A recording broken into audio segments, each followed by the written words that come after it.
Ito yung setup ng aking mini fish pond. Ito ay isang 4 meter by 2 meter concrete fish pond. Nagalaga ako noong 25 August 2024. And here are they now after 3 weeks.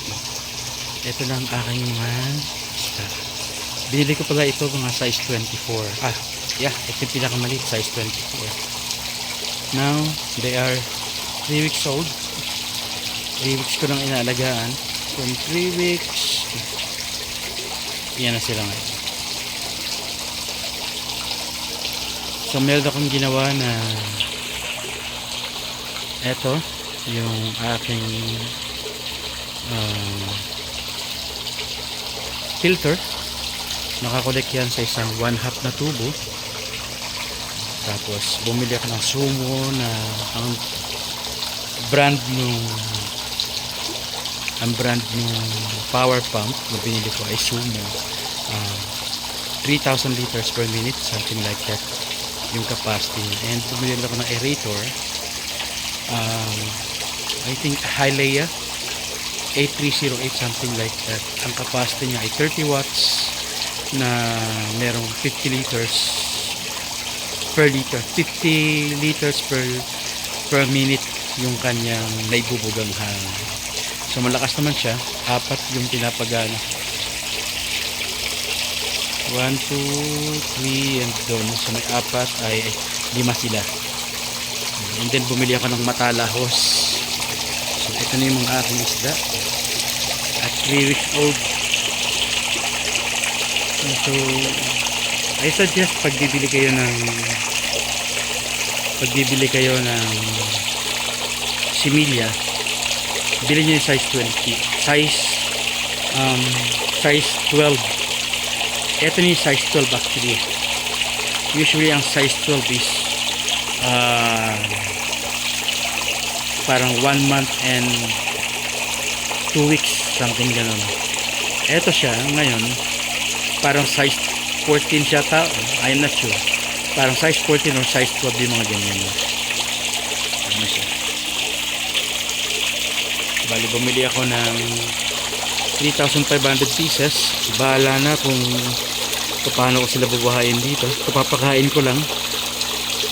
Pinakain ko ng prime mash, and then nagbibigay na ako ng dinurog pa na starter nasa gilid. Pinakain-kain nila. Hindi sila sanay sila sa tao. Pagpapakain ako, lumulugang sila.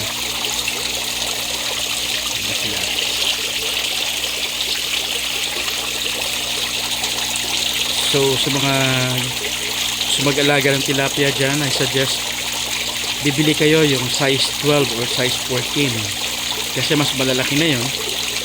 The more na bibili kayo na mas maliit, like size 22, size 24, medyo mas matagal siya sa inyong pan, unlike ng size 12 or size 14.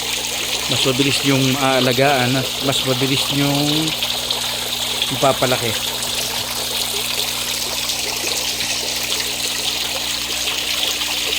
So hoping na in the next 3 months ay mas lumaki pa sila. And actually binili ko lang ito kasi parang pasabay. 1.30 ang kuha ko. I know mahal na yung 1 peso and 3 centavos. Kasi sa hatchery ito nasa 60 centavos lang yung size 17, I think. Ganun. Ito lumalabas na itong mga tilapia na ito ay parang size ano na rin siya, size 14. Ayan, zoom ko pa ng konti. Ayan, kitang-kita na sila.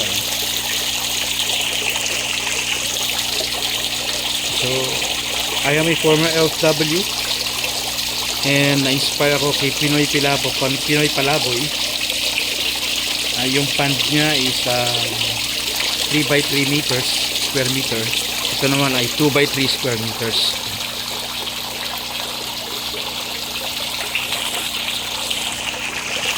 So hanggang dito lang muna ang ating video. Next time mag-update tayo pagka kumakain sila ng mas malalakas. Salamat.